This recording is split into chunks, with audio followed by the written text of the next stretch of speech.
vous étonnez pas si on est des gens tellement, comme on dit, tellement peu reluisants. Parce que justement, le fait que nous, on n'est pas reluisants, lui, il peut briller en nous. Alors que si on était des gens reluisants, comme il y en a qui pensent dans le monde, il y en a qui osent ne pas venir à Ouman, à Rosh Hashanah, ils pensent que oui, ils vont se débrouiller, etc. Il y a des gens qui osent imaginer qui sont capables de faire quelque chose de leur vie.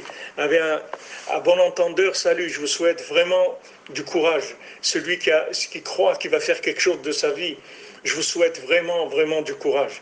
Vous savez, ici à Ouman, il y avait Rabbi Yitzhak Alav Shalom, il était recherché, c'était un anti, il s'appelait Breslever, il y avait un dossier spécial au KGB qui s'appelait, à l'époque des communistes, combien il a tué 20 millions de gens il a tué, il marchait mot, Staline, 20 millions de gens il a tué.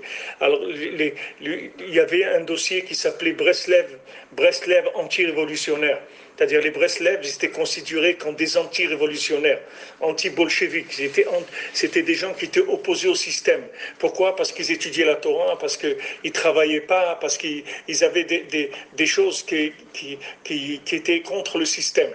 Et lui, Rabbi Yitzhak, il était recherché parce qu'il avait fait une école clandestine.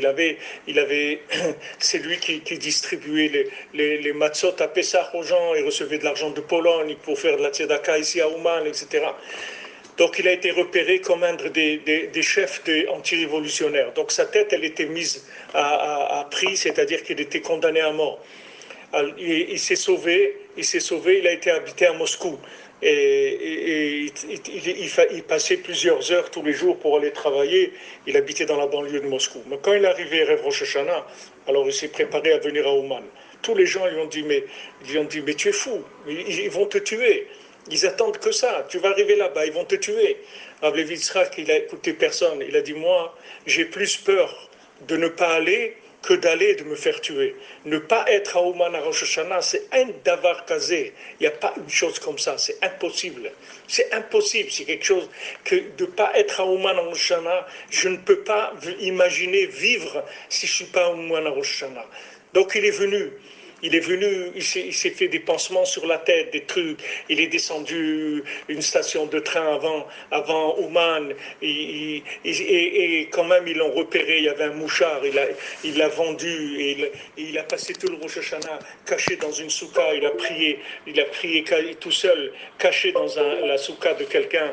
Et ils sont venus. Il y a eu un nes. Ils l'ont cherché. Ils l'ont pas vu. Il a eu beaucoup, beaucoup de nissim.